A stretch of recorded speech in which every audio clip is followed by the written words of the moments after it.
I found out about my husband's affair with his sister-in-law.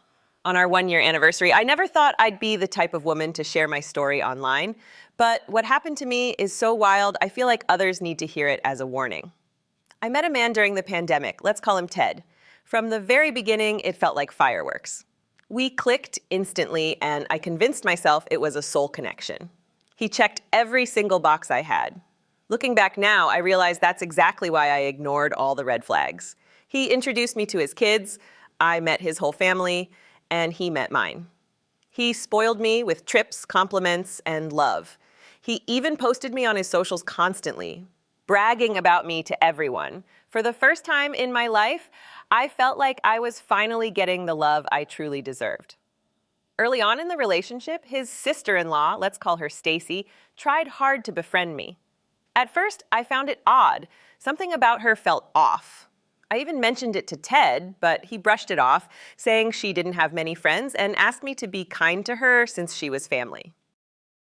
Against my better judgment, I ignored my gut and welcomed her. Eventually, she became what I thought was a close friend. She was there for me when things got tough, comforting me and checking in at just the right moments. I had no idea at the time how twisted things really were. After a year of dating, Ted flew me across the world to propose in front of my family with a custom ring from a local jeweler. It felt like a dream. He even reversed his vasectomy for me because I wanted children. I thought I had found my forever. But during our engagement, cracks began to show. Ted would sometimes act out of character, snapping at me, showing mood swings, making me feel uneasy. I told myself it was just trauma from his past and excused it away. Meanwhile, Stacy always seemed to know when to check in, almost as if she had a sixth sense. I leaned on her for support, never realizing she was offering Ted that same comfort behind my back. The wedding itself was beautiful, a dream come true.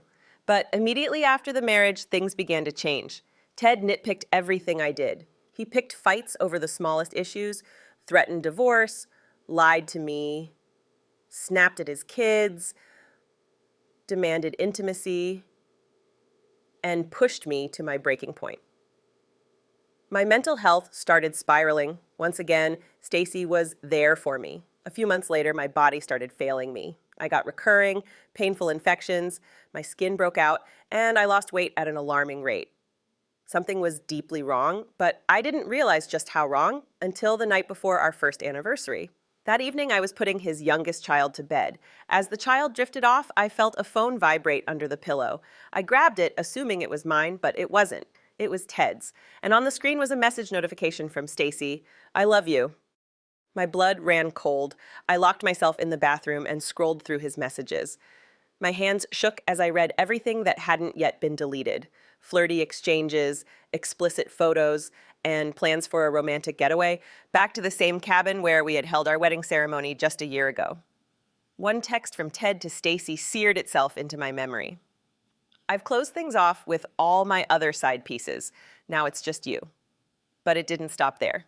Buried in his phone were also messages with escorts and other women. He had never been faithful to me, not for a single moment.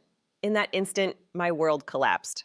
The man I thought was my soulmate turned out to be a liar, a manipulator, and a serial cheater.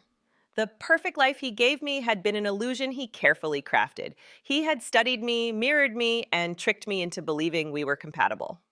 I packed my things quietly that night and left while he was asleep. Before leaving, I sent screenshots of his messages to his brother and to his mother. Then I disappeared. I didn't even give him the satisfaction of a goodbye. I can't put into words how broken I felt. Stupid, used, betrayed, not just by my husband, but by the woman I thought was my friend, his own sister-in-law. But I've learned something important. If your instincts are screaming at you, don't ignore them. Those red flags? They're there for a reason. I wish I had trusted mine sooner.